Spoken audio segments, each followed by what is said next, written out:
দেখুন, আপনারা একজন একটি প্রশ্নের ব্যাপারে জানতে চেয়েছিলেন, আমি সেই ব্যাপারটি ব্যাখ্যা করছি। এই প্রশ্নটা আসলে খুব ভালো একটা প্রশ্ন ছিল, যিনি দিয়েছেন তাকে অনেক ধন্যবাদ। কারণ আমার মনে হচ্ছে যে এই প্রশ্নটা থেকে আপনাদের কয়েকটা পয়েন্ট ক্লিয়ার হবে, যেই জিনিসগুলো পরীক্ষায় নিয়মিত আসে। প্রশ্নটা আমি শুরুতে একটু দেখাই। ওনার প্রশ্ন ছিল এইটা, যে এই প্রশ্নটার ক্ষেত্রে প্রথম অংশে কেন I equals to P R N এই ফর্মুলাটা ব্যবহার করা হলো, এটা ছিল ওনার প্রশ্ন। আপনারা তো অঙ্কটা অনেকেই পারবেন, বাট ওনার প্রশ্নটার উত্তর দিতে গিয়ে আমি আপনাদের আরো বেশ কিছু জিনিস ক্লিয়ার করতে চাই, যেই জিনিসগুলো হয়তো আপনাদের পরীক্ষায় লাগবে। তো আমি এই জায়গাটাতে একটু ফোকাস করতে চাই। দেখেন, আমার বাম পাশে আছে সরল মুনাফা সূত্র, যেটা আমরা পুরোপুরি জানি। মুনাফা সূত্রটা কি? I equals to P R N, right? এখানে পি হচ্ছে মূলধন, আমি শুরুতে যেটা রেখেছিলাম, আর হচ্ছে প্রতি বছরের জন্য আমার মুনাফার হার, এবং এন হচ্ছে মোট বছরের সংখ্যা। দেখেন, প্রথম বছরের জন্য আপনার মুনাফা কত? I1 যদি বলি, সেটা হচ্ছে P1 আর N1। P1 মানে কি? প্রথম বছরে আমার মুনাফা। তো সরল মুনাফার, সরি, P1 মানে হচ্ছে প্রথম বছরের ক্ষেত্রে আমার মূলধন। সরল মুনাফার ক্ষেত্রে যেটা হয়, মূলধন কখনো চেঞ্জ হয় না। আমি ব্যাংক অ্যাকাউন্ট খোলার সময় যে টাকা রেখেছিলাম, সেটাই আমার মূলধন। আজীবনের জন্য ওটাই মূলধন, আমি যত ইন্টারেস্ট পাই। এখন দেখেন, সরল মুনাফার ক্ষেত্রে আমাদের কি হয়? দেখেন, এক বছরের জন্য, আবার খেয়াল করেন, এক বছর, এটা আমার মুনাফা যদি আমি বলি I1, তাহলে কত? নর্মালি জিনিসটা P1, আর বছর কত, এন এর মান কত? এক। মানে এই এন কিন্তু কততম বছর সেটা না, কত বছরের জন্য টাকাটা খাটানো হয়েছে। খাটানো মানে ইনভেস্ট করা হয়েছে। প্রথম বছরের ক্ষেত্রে বছর, এক বছর। দেখেন, তাহলে প্রথম বছর শেষে আপনার মুনাফা কত? পি গুণ আর, তাই না? যেহেতু আপনার P1 মানে কত, প্রথম বছরের মূলধন। মূলধন কত? পি টাকা, আপনি যে টাকা রাখছিলেন। আচ্ছা, এবার খেয়াল করেন ভাইয়া, দ্বিতীয় বছর। দ্বিতীয় বছর মানে কি? দ্বিতীয়, নট 2 বছর। খেয়াল করেন, দ্বিতীয় বছর তো আসলে এক বছর, তাই না? মনে করেন প্রথম বছর 2025 সাল, দ্বিতীয় বছর 2026 সাল, তৃতীয় বছর 2027 সাল। প্রত্যেকটা বছর তো একটা সিঙ্গেল বছর, তাই না? এখানে খেয়াল করেন, তাহলে দ্বিতীয় বছরের জন্য আমার মুনাফাকে যদি আমি I2 বলি, ওই I2 এর মান কত? পি আর, একই রকম আসতেছে P2। P2 এর মান কত? ওই প্রথমে যে পি টাকা রাখছিলাম সেটাই তো পি আর। আসলে এবারে খেয়াল করেন, তৃতীয় বছরের জন্য আবার পি আর। তাহলে মোট 3 বছরের জন্য আসে P R, P R, P R, মানে তিনটা পি আর যোগ করলে 3 PR, মানে PR3। এটাই আসলে ওই ফর্মুলাটা, যে পি আর এন। আমরা যদি এবার 3 বছরের জন্য মোট মানে মুনাফা বের করতে চাই, তখন আমরা বলি P R N. Ultimately P R N কিভাবে এসেছে দেখতেছেন? এই দেখেন, নিচে লিখছি মোট এন বছরের জন্য আই সমান পি আর এন। মানে এইখানে একটা জিনিস খেয়াল করেন, আমাদের মুনাফা যাই আসুক, আমার আসল বা মূলধন একই থাকবে, প্রত্যেক সময় পি থাকবে। পি মানে কি? একদম অ্যাকাউন্ট খোলার সময় যেটা রেখেছিলাম। ক্লিয়ার? এবারে খেয়াল করেন ভাইয়া, যৌগিক মুনাফার ক্ষেত্রে ঘটনাটা ভিন্ন।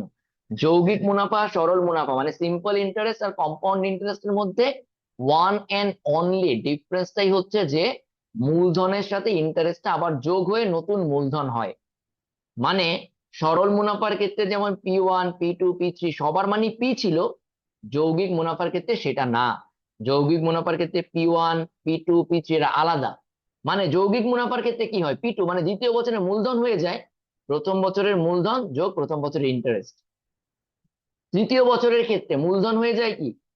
আমার দ্বিতীয় বছরের মূলধন প্লাস দ্বিতীয় বছরের ইন্টারেস্ট। এটাই কিন্তু পার্থক্য, এটা অলরেডি আপনারা জানেন। তার মানে খেয়াল করেন, যদি আপনাকে কখনো বলে যৌগিক মুনাফার ক্ষেত্রে প্রথম বছরের মূলধন কত, ভাইয়া সিম্পল, এই I equals to P R N. মূলধন, সরি, মুনাফা কত, সরি, যৌগিক মুনাফার ক্ষেত্রে প্রথম বছরের মুনাফা কত, এই ধরনের প্রশ্ন পরীক্ষায় আসে। সাধারণত আমরা যে ফর্মুলাটা জানি সেটা হচ্ছে এন বছরান্তে, মানে মোট এন বছর। এই যে এটা খেয়াল করেন, এটা খেয়াল করেন, সেটা হচ্ছে যে এন বছরান্তে আমরা যেটা বলতেছি, দেখেন এন বছরান্তে।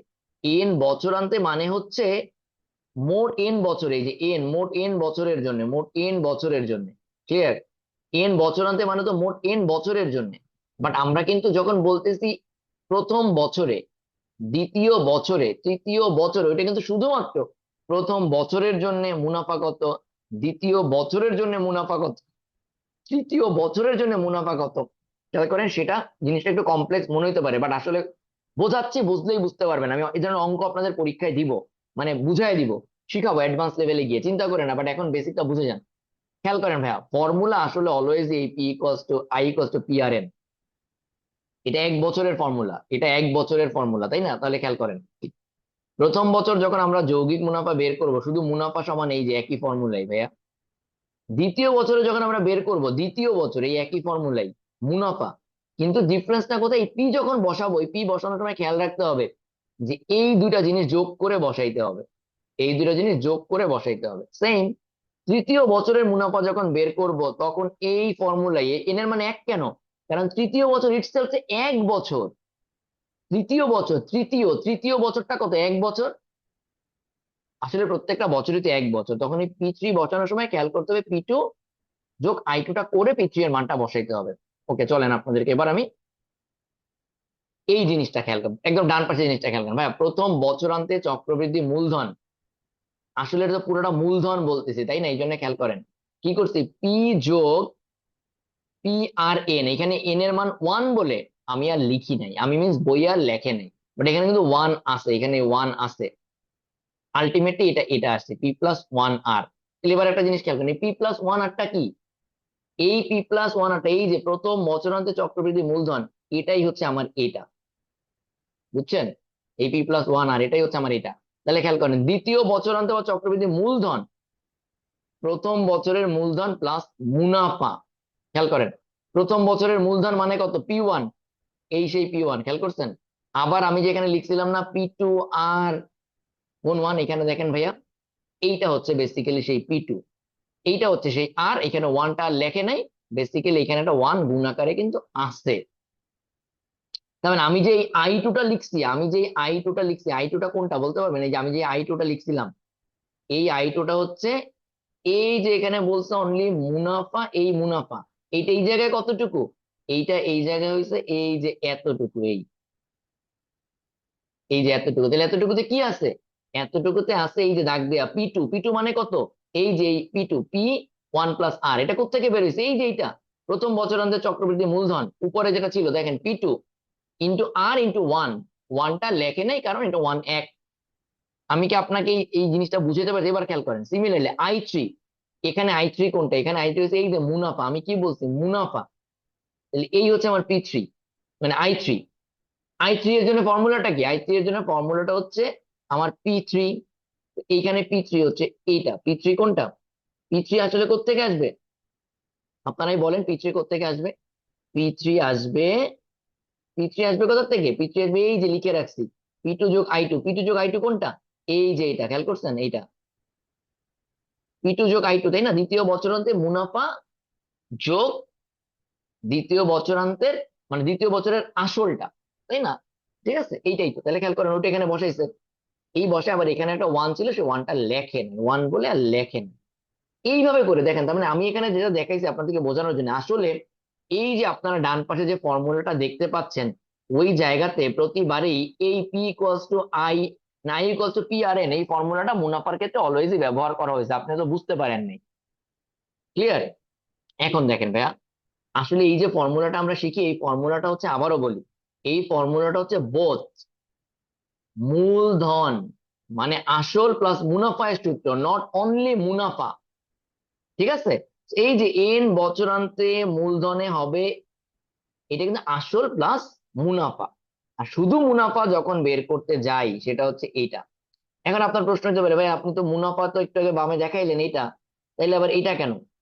ভাই এইখানে ব্যাপারটা হচ্ছে কি, আমি আপনাকে বলি, খেয়াল করেন, এইখানে আপনি যদি এখানে এন এর মান 1 বসান, এখানে এন এর মান যদি 1 বসান, দেখবেন এইটাই পাবেন। মানে ব্যাপারটা হচ্ছে কি, আমরা চাইলে মুনাফা আলাদা আলাদা করেও বের করতে পারি, আর এইখানে একটা ফর্মুলা বের করছে যে এন এর যে কোনো মান দেয়া থাকলে আমরা এই ফর্মুলা ব্যবহার করে শুধু মুনাফা বের করতে পারবো। আর এন এর মান যদি ছোট হয় প্রথম দিকে, মনে করেন এই এই ফর্মুলা এই যে এরকম করে আপনি বের করবেন, আমি এখানে যেটা দেখাই যে এরকম আই ওয়ান আই টু, মনে করেন এখন যে 50 বছর হয়, এরকম করে বের করা সম্ভব? যে প্রত্যেকবার এই P1 P2 বের করবেন? এইখানে হয় কি, এইভাবে আপনি তখনই বের করতে পারবেন যখন আপনি প্রথম বছর এটা বের করছেন, ঠিক আছে, সেটাকে গিয়ে দ্বিতীয় বছরে অ্যাপ্লাই করছেন, ওইটাকে গিয়ে আবার তৃতীয় বছরে অ্যাপ্লাই করছেন, এরকম। কারণ 50 বছর হইলে কি এটা বের করা সম্ভব? এই প্রত্যেকটা ক্যালকুলেশন করে যাবেন না। 50 বছর যখন হবে, তখন এই ফর্মুলা গুলা ব্যবহার করবে, এই যে এগুলা, এই ফর্মুলা গুলো ব্যবহার করবে, এই জন্য এইভাবে করে বের করে রাখছে। ঠিক আছে? বাট আমি আপনাদেরকে এই টোটাল জিনিসটা এতক্ষণ ধরে যেটা এক্সপ্লেইন করতে চাইলাম, সেটা হচ্ছে এই ফর্মুলা বের করার সময় এই মুনাফা অংশটায় অলওয়েজই এই ফর্মুলাটাই ব্যবহার করছে, যেখানে এন এর মান অলওয়েজ 1 ধরা হয়েছে। 1 কেন? কারণ দ্বিতীয় বছর, নট 2 বছর, তৃতীয় বছর, নট 3 বছর। ঠিক আছে, বুঝতে পারছেন? সো বেসিক্যালি তৃতীয় বছরের মুনাফা কোনটা জানেন? তৃতীয় বছরের মুনাফা হয়েছে আপনি এটার থেকে পি কে বিয়োগ করতে হবে, এই যে পি কে বিয়োগ করতে হবে। ক্লিয়ার? এটা কিন্তু তৃতীয় বছরান্তে আপনার প্রাপ্ত মুনাফা। কিন্তু শুধু তৃতীয় বছরে কয় টাকা মুনাফা পাইছেন জানেন? শুধু তৃতীয় বছরে কয় টাকা মুনাফা পাইছেন জানেন? শুধু তৃতীয় বছরে যদি বলে যে আপনি শুধু তৃতীয় বছরে কত মুনাফা পাইছেন, তখন কি করতে হবে জানেন? তখন যেটা করতে হবে দেখেন, এই যে তৃতীয় বছর শেষে মূলধন, সেটার থেকে এই দ্বিতীয় বছরের মুনাফাটা, মূলধনটা বাদ দিতে হবে, তখন শুধুমাত্র এই মুনাফাটা পাওয়া যাবে। এইটা হচ্ছে শুধুমাত্র তৃতীয় বছরের মুনাফা। সেটা যদি বের করতে চান যে শুধুমাত্র তৃতীয় বছরের মুনাফা কত, আবারও বলি তৃতীয় বছরের মুনাফা কত, সেটার ফর্মুলাটা খেয়াল করেন। সেটা হচ্ছে এই যে তৃতীয় বছর শেষে মূলধন মাইনাস দ্বিতীয় বছর শেষে মূলধন। তার মানে দ্বিতীয় বছর শেষে আপনার যে মূলধন ছিল আর তৃতীয় বছর শেষে আপনার যে মূলধন ছিল তার পার্থক্য। আমি কি আপনাকে বুঝাতে পারতেছি? আমি কি আপনাদেরকে বুঝাতে পারছি? যদি আপনাকে বলে অনলি তৃতীয় বছরে কয় টাকা আপনি ইন্টারেস্ট পাইছেন, তখন কি করবেন? তৃতীয় বছর শেষে আপনার যে প্রাপ্ত মূলধন মাইনাস দ্বিতীয় বছর শেষে প্রাপ্ত মূলধন, এই দুটা বিয়োগ কর, এটা থেকে বিয়োগ, মানে এটা থেকে এটা বিয়োগ করলেই পাবেন। মানে এটার থেকে এটা বিয়োগ করলে পাচ্ছেন কি? পাচ্ছেন আপনি শুধুমাত্র তৃতীয় বছরে যে মুনাফাটা পাইছেন। ওটাই আসলে মানে আই 3, বুঝছেন? করে দেখবেন এটা আসবে। দুই পদ্ধতিতে করেন, এটাই আসবে। তাহলে খেয়াল করেন ভাইয়া, যদি আপনাকে প্রশ্ন করে 3 বছর শেষে প্রাপ্ত মুনাফা কত, 3 বছরে মোট প্রাপ্ত মুনাফা কত, তাহলে আপনি অ্যাপ্লাই করবেন এই ফর্মুলাটা। কারণ আপনি 3 বছরের শুরুতে রাখছিলেন পি টাকা, 3 বছরে টোটাল মুনাফা পাইছেন কয় টাকা। বাট যদি বলে শুধুমাত্র তৃতীয় বছরে আপনি কয় টাকা মুনাফা পাইছেন, তখন কি করতে হবে? তৃতীয় বছরের মূলধন বিয়োগ দ্বিতীয় বছর শেষে মূলধন। তখন আপনি পাবেন যে শুধুমাত্র তৃতীয় বছরে আপনার টাকা কত বাড়ছে। আমি কি ভাই এই জিনিসটা আপনাদেরকে ক্লিয়ার করতে পারছি? আমি জানি এই জিনিসটা জটিল, যদি না পারি তাহলে আপনারা অবশ্যই এই এতক্ষণ পর্যন্ত আমি যে প্রায় 15 মিনিট ডিসকাস করলাম, এই জিনিসটা ভালো মতো আবার শিখবেন। আমি আপনাদেরকে একটা ফর্মুলা বলে দেই, সেটা একটু লিখে রাখেন, এখন খাতায় লেখেন।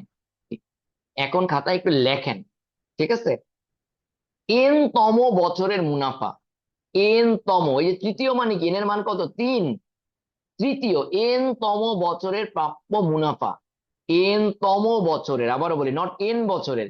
এইখানে যত ফর্মুলাটা দেখতেছেন এইখানে, সেটা কিন্তু এন বছর আনতে বা এন বছরে প্রাপ্ত মুনাফা, এন বছর আনতে মুনাফা বা এন বছর আনতে চক্রবৃদ্ধি মুনাফা। বাট আমি সেটা বলতেছি না, আমি বলতেছি যদি এরকম কখনো হয় যে তৃতীয় বছরে, দ্বিতীয় বছরে বা এন তম বছরে প্রাপ্ত মুনাফা কত, তাহলে এবার সহজ জিনিস বলি, এই জিনিসটা অ্যাপ্লাই করবেন। এন তম বছর শেষে চক্রবৃদ্ধি মূলধন কত? মনে করেন সেটা হচ্ছে সিএন, মনে করেন সেটা হচ্ছে সিএন। সিএন এর মান কত? আমি আপনাদেরকে একটু লিখে দেখাই, তাহলে আপনার সহজ হবে। মনে করেন সেটার মান হচ্ছে সিএন, ওকে? সেটা থেকে বিয়োগ করতে হবে কত? বিয়োগ করতে হবে সি n-1। আপনারা কি ব্যাপারটা বুঝতেছেন? সিএন হচ্ছে এন তম বছরে আমার চক্রবৃদ্ধি মূলধন বা এন তম বছর আনতে, এন তম বছর আনতে মানে এন বছর আনতে। আর Cn-1টা কি? n-1 বছর আনতে। আমি একটু ব্যাখ্যা করে বলি। মনে করেন আমরা যদি এটা তৃতীয় বছরে বের করতে, তাহলে C3 - C2, যে তৃতীয় বছরে আমি শুধুমাত্র আমার কত মুনাফা হয়েছে, তাই না? এর আবার আপনি ইজিলি বের করতে পারেন কেমনে? আপনি ইজিলি এরকম করে বের করবেন, দেখেন, P1 + R, তাই না? আমি এখানে আর উপরে দিচ্ছি না, আমি জাস্ট এখানে এন লিখতেছি, বাট কিন্তু এন গুণ না। ঠিক আছে? আমি এটা পাওয়ার দিয়ে লেখা যাবে, এরকম পাওয়ার দিয়ে লিখি, মনে করেন এটাকে বলে পাওয়ার। এটা থেকে আমরা বিয়োগ করব কত বলেন তো? বিয়োগ করব P1 + R, এটার পাওয়ারে থাকবে কত বলেন তো? পাওয়ারে থাকবে n-1। ঠিক আছে? মানে আমি এবারে এটা আপনাদেরকে লিখে দেখাই। মনে করেন এর জন্য C3 আর C2 এর জন্য অ্যাপ্লাই করি। C3 এর মান কত? তৃতীয় বছর, আমি প্রশ্ন আবার বলি, আপনার খাতায় লেখেন যে তৃতীয় বছরে প্রাপ্ত মূলধন মুনাফা কত, বা তৃতীয় বছরে আমার টাকা কতটুকু বৃদ্ধি পেয়েছে, সেটা হচ্ছে 1 + R। আমি তখন এটা পাওয়ার কি দিব? পাওয়ার হবে 3। এইটা বেসিক্যালি কি বলেন তো? এই যে এতটুকু লিখতেছি এটা কি? এটা হচ্ছে তৃতীয় বছরান্তে আমার মূলধন, তাই না? মূলধন প্লাস আসল প্লাস মুনাফা মাইনাস দ্বিতীয় বছরান্তে আমার যে টাকাটা ছিল সেটা কত, টু দি পাওয়ার টু। এই দুইটার পার্থক্য হচ্ছে আপনার তৃতীয় বছরে টাকা কতটুকু বাড়ছে। আমি কি ভাই আপনাদেরকে বোঝাইতে পারলাম? ঠিক আছে, আপনারা কি বুঝতে পারছেন? যদি বুঝতে পারেন তাহলে হচ্ছে এই জিনিসটা মাথায় রেখে অলওয়েজ অঙ্ক করবেন। This is so important. আমার এই জায়গার এই কথাটুকু একটু লিখে ফেলেন, বা এই জিনিসগুলো একটু বুঝে এই লেকচারটুকু একটু বারবার দেখে ফেলেন। This is so important. এটা বোঝা প্রশ্নে কি এততম বছরে বলছে নাকি অত বছরান্তে মোট বলছে। দিস ইজ সো ইম্পর্টেন্ট, এবং এটা আপনাদের পরীক্ষায় প্রায় ভুল হবে। এবারে আমি ব্যাখ্যা করি যে ভাইয়া প্রশ্নটা করেছিলেন ওনার কথাটা, যে উনি আসলে যে প্রশ্নটা করেছিলেন। এবার চলেন আমি ওনার প্রশ্নটা ব্যাখ্যা করবো, ঠিক আছে? ওকে, এবারে আসেন। এটা উনি জানতে চাচ্ছিলেন, একটি ফ্ল্যাট মালিক কল্যাণ সমিতির আদায়কৃত সার্ভিস চার্জ হতে উদ্বৃত্ত 2 লাখ টাকা ব্যাংকে 6 মাস অন্তর চক্রবৃদ্ধি মুনাফা ভিত্তিক স্থায়ী আমানত রাখলেন। আচ্ছা ভাই একটা কথা বলি, এই টাকা কই থেকে আসে? ফ্ল্যাট মালিক, ঘোড়ার ডিম, এগুলো তো আমাদের মাথা ব্যথা না। আমাদের মাথা ব্যথা 2 লাখ টাকা, তার মানে আমরা টাকা রাখছি কত? 2 লাখ। পি সমান কত? 2 লাখ। এবারে খেয়াল করেন, কয় মাসের জন্য রাখছে? 6 মাস অন্তর চক্রবৃদ্ধি মুনাফা ভিত্তিক। 6 মাস অন্তর চক্রবৃদ্ধি মুনাফা ভিত্তিক মানে হয় কি? মানে 6 মাস পর পর আমাকে ইন্টারেস্ট দেয়, নট 1 বছর পর পর, 6 মাস পর পর আমাকে ইন্টারেস্ট দেয়। তাহলে এখানে এন এর মান কত? এন এর মান হাফ, এন এর মান অর্ধেক বছর, 6 মাস। আমরা আগেই লেকচারে বলছিলাম যে আমাকে 6 মাসকে 12 দিয়ে ভাগ করে বানাইতে হবে। ভাই একটা জিনিস এবার খেয়াল করে দেখেন, আমরা এখানেই শিখে আসছি, যদি আমার টোটাল এন বছর আনতে হয় তাহলে আমি একটা ফর্মুলা অ্যাপ্লাই করি। এবার আমি যদি একদম নির্ধারিত সময়টা জানি, যে আমি কতটুকু সময়ের জন্য এটা অ্যাপ্লাই করছিলাম, একটা স্পেসিফিক, যে আমি ভাই হাফ বছরের জন্য অ্যাপ্লাই করছিলাম, তাহলে আমি always P I equals to P R N এই ফর্মুলা অ্যাপ্লাই করতে পারি, যেখানে এন এর মান কত? এন এর মান হচ্ছে আমার ওই যে নির্ধারিত সময় অতটুকু। দেখেন এখানে ভাই খেয়াল করেন, 6 মাস পর পর দিছে না? তা আসলে ব্যাপারটা কি দাঁড়ায় জানেন? আমি যে টাকাটা 2 লাখ টাকা রাখছি, 6 মাস পরে ব্যাংক আমাকে একটা ইন্টারেস্ট দিয়ে দিবে, তাই না? যেহেতু চক্রবৃদ্ধি মুনাফা, ওই ইন্টারেস্টটা কি আমার মূলধনের সাথে যোগ হয়ে যাবে। বাম পাশে তাই করছে দেখেন, যেহেতু আমার চক্রবৃদ্ধি মুনাফা, তাহলে আমি 6 মাসের জন্য অ্যাপ্লাই করছি। 6 মানে এন কত? এন মানে হাফ বছর। আমি 6 মাস পরে অলরেডি 12,000 টাকা ইন্টারেস্ট পাইছি। এখন বলেন পরবর্তী 6 মাসের জন্য আমার মূলধন কত? এই 2 লাখ টাকার সাথে 12,000 টাকা যোগ হয়ে যাবে না? তাহলে আমি এটাকে বলবো, মনে করেন পি টু, ধরেন পি টু। এই যে দেখেন লিখছে, প্রথম 6 মাস পরে চক্রবৃদ্ধি মূলধন, মূলটার পরে আর ধনটা লেখে নাই, চক্রবৃদ্ধি মূলধন এই যে 2,000, 2 লাখের সাথে ভুল লিখছে একটু, মনে হয় কিনা 2 লাখ, ও ঠিকই লিখছে। 2 লাখের সাথে 12,000 যোগ করে ফেলো, 2,12,000। বুঝতে পারছেন? এবারে খেয়াল করেন, আপনি যখন পরের 6 মাসের জন্য রাখবেন কি হবে? আবার এই 2,12,000 টাকার উপরে আপনি ইন্টারেস্ট পাবেন। ভাইয়া ঘটনাটা তাই করছে, এখানে এরা একটু পেঁচায় লিখছে, আপনি প্যাচটা ভুলে যান। আমি আপনাকে বলি, 6 মাসে এই 2,12,000 টাকার উপরে আপনার ইন্টারেস্ট কত? আপনি এই ফর্মুলাই অ্যাপ্লাই করেন। এই ফর্মুলা অ্যাপ্লাই করার দরকার নাই, এই শালার এক এক জায়গায় এক এক রকম ফর্মুলা অ্যাপ্লাই করছে, দরকার নাই। আপনি এই ফর্মুলাই অ্যাপ্লাই করেন, আবার এখানে P I equals to P R N apply করেন, বাট এবার পি এর মানটা কত? এবার পি এর মানটা এইটা। তাহলে আপনি পাবেন কি? মুনাফা। তাহলে আপনি পাবেন মুনাফা। আপনি ক্যালকুলেটরে চেপে দেখেন, আপনি যদি 2,12,000 টাকার সাথে 2,12,000 টাকা, আমি আপনাকে ফর্মুলাটা বলে দিই, এই এতটুকু তো পুরো সেম থাকবে, রাইট? পরের 6 মাসের জন্য আবার সেম কেস, শুধু এই 2 লাখের জায়গায় 2,12,000 টাকা হবে, তাই না?